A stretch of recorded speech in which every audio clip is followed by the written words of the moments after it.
Compound interest is a big fat lie. Here's why most people get it wrong.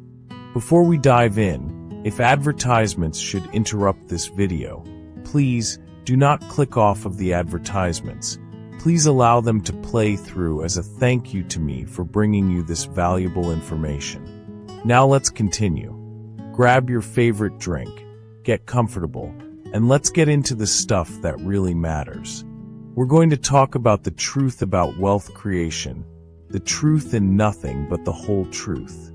And trust me, it's not what the finance gurus are telling you. What if I told you that most of what you've heard about building wealth is flat out wrong? I'm talking about those classic tidbits like just save your money or skip your daily latte. You know, the stuff that's been drilled into us since we were kids. For years, we've all been sold this one simple, yet deeply flawed idea. That the key to becoming rich is just to save a little bit of money and let something called compound interest do all the heavy lifting over a few decades. They point to guys like Warren Buffett, the so-called Oracle of Omaha, as the ultimate proof that this strategy works. And I get it. The man's a legend.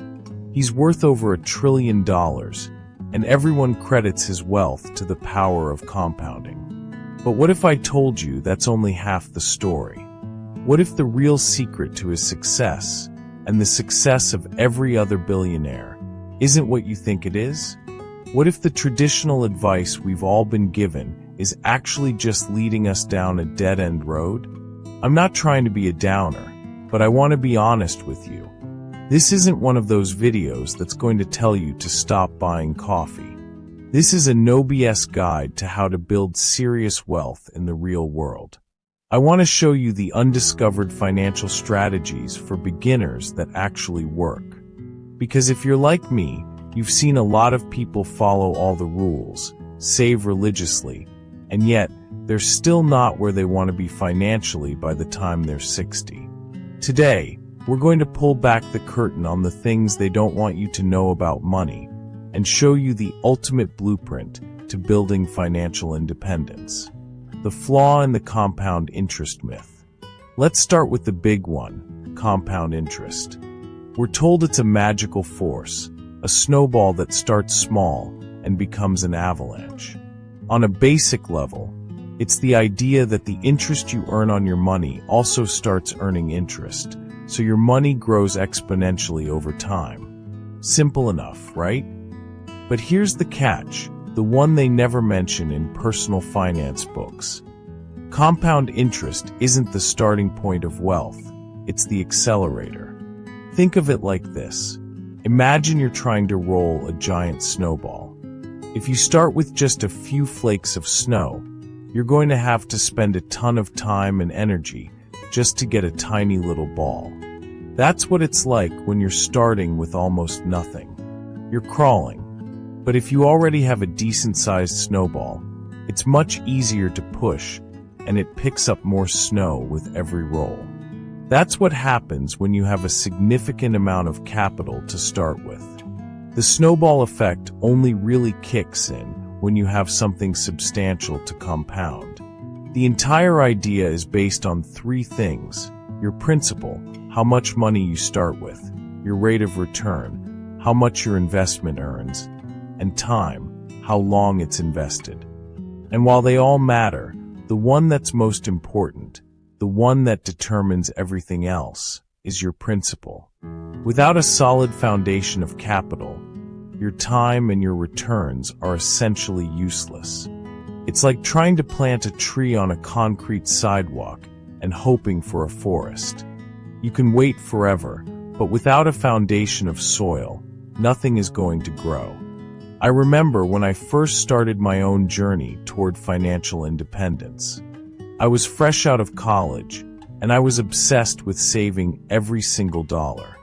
I'd go to the grocery store and spend 20 minutes calculating if the generic brand was 50 cents cheaper, and I'd stress out about buying lunch with my friends. I thought I was being so smart that I was playing the long game. But after a year of this, my savings account had barely moved. It was frustrating and honestly a little heartbreaking. I realized that saving a few dollars here and there wasn't a wealth-building strategy.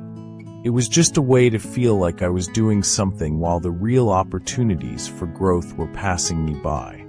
The real truth behind Buffett's early success. Let's go back to Warren Buffett for a second. The media loves to tell the story of how he got rich from compound interest. But let's look at the numbers. By the time he was 32, back in the 1960s, he already had over $1 million. Adjusted for inflation, that's more than $9 million today. Let that sink in. He didn't get there by skipping lattes or by saving a few bucks from a summer job. He got there by raising capital from friends and family, by taking control of businesses, and by making his money move. This is the huge difference between a small investor and someone who truly builds wealth. When a regular person buys a stock, they're just buying a tiny piece of a company. They have no control, and they're just hoping the price goes up. But when Buffett buys a stock, he's not just buying a stock, he's acquiring a business. He's looking for ways to gain control, to restructure, and to create value. He wasn't waiting for a 7% annual return. He was orchestrating massive financial moves that created returns far beyond what any typical investor could ever hope for. A great example of this is his acquisition of Berkshire Hathaway. It was a struggling textile company, but Buffett saw an opportunity. He bought it and then used its corporate structure to acquire an insurance company. That insurance company provided a consistent stream of cash, what's known as float, that he could then use to make investments. He was essentially investing with other people's money. This wasn't passive investing. It was a carefully built machine designed to generate capital. It's the difference between a gardener who waits for a single seed to grow and a landscape architect who plants an entire forest. Why the stock market isn't always your friend. Now, let's talk about another uncomfortable truth. The finance books show you these perfect, smooth growth charts, but the real world is messy. Markets crash, they stall, and they can be incredibly volatile. The idea that you can just invest for 40 years without any hiccups is a fantasy. For example, imagine you have an amazing year and your portfolio doubles, a 100% return. That's incredible, right? But what if the very next year the market tanks and you lose 50%? You're right back to where you started. In fact, in today's market, finding an investment that doubles your money is incredibly rare, while finding one that drops by half happens all the time. That's the dangerous side of compounding. It amplifies losses just as easily as it amplifies gains. And then there's life. We all have these big plans, these perfect timelines where we'll invest from age 25 to 65 without a single interruption. But what happens when you get laid off? Or when a family member gets sick and you need to pay for care? Or when your car breaks down and you have to dip into your savings? These things are real, and they can completely derail your compounding journey. It happened to me a few years ago. I had a small investment portfolio going, and I was feeling pretty good about it. But then I lost my job unexpectedly. The emergency fund I had wasn't big enough to cover my expenses for more than a few months, and I was forced to sell off some of my investments just to pay the bills. It was a major setback. It made me realize that financial security isn't just about a good return. It's about building a resilient financial foundation that can withstand the punches life throws at you. The blueprint, from nothing to a fortune. So, if saving pennies and waiting isn't the answer, what is? The real blueprint for financial success is to focus on building, not just on waiting. This is especially true if you're young. Your greatest asset isn't your savings account, it's you. It's your ability to earn, to learn, and to create value. Stop chasing pennies, start chasing dollars. Instead of trying to save your way to wealth, focus on dramatically increasing your income. You should be obsessing over a few key questions. How can I get a raise? What new skills can I learn to become more valuable? Can I start a side hustle that brings in extra cash? When you have a small amount of capital, the returns you get from the market are tiny. But the return you get from investing in yourself, learning a new skill, starting a business, getting a certification, can be exponential. Become an owner, not just an investor. Think like an entrepreneur. You can't just buy a stock and hope for the best. You need to look for ways to gain control and create cash flow. This doesn't mean you have to start $1 million company tomorrow. It can be as simple as starting a small business, buying a rental property, or even creating digital content that generates income. The goal is to build a machine that creates capital for you, just like Buffett did with his insurance companies.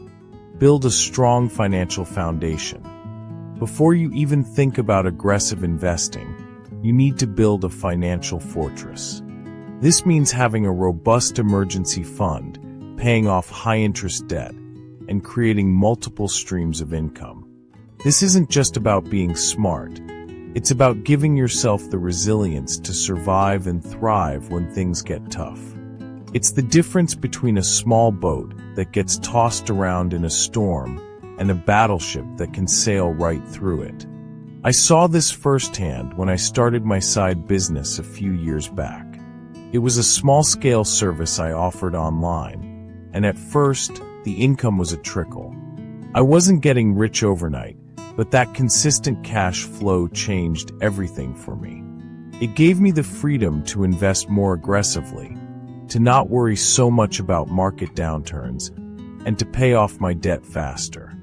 It felt like I finally had control, like I was the captain of my own financial ship, not just a passenger. The power of amplification. Let's be clear. I'm not saying compound interest is a lie. It's a very real and powerful force. But it's a force that amplifies wealth. It doesn't create it from nothing. Once you have a large amount of capital, that's when compounding truly starts to work its magic. A 7% return on a few $1,000,000 is a life-changing amount of money. The timeline doesn't have to be as long, and the returns don't have to be spectacular. The math is simple. A big base with even a modest return will always outperform a tiny base with an amazing return. So, the next time you hear someone say that Warren Buffett made all his money after he turned 60, remember this. He was already an insanely wealthy man by the time he was 52. What happened after that wasn't proof that compounding creates wealth from nothing. It was proof that compounding amplifies wealth once you have it. Think about every billionaire you know. Did Jeff Bezos get rich by saving his paycheck? Did Elon Musk wait patiently for a 7% return? No. They built companies. They owned systems. They controlled cash flow. They focused on building a foundation first, and then they let the power of compounding take over. Your journey is a two-part process. First, you have to build something worth compounding. You need to invest in yourself, grow your income, and create a solid financial base. Second, once you have that base, you can let the power of compound interest work for you, not against you. You are your most valuable asset.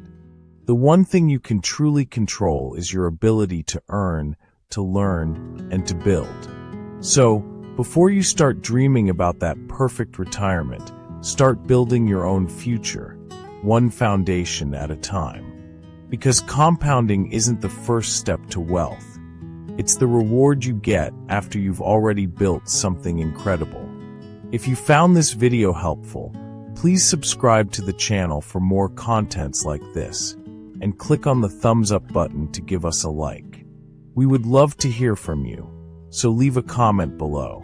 Go to my channel, watch Best Credit Cards for High Net Worth Individuals. Disclaimer: this video is for equipping, educating, and empowering and should not be considered financial advice. Investing involves risk. Always consult with a qualified financial professional before making any investment decisions.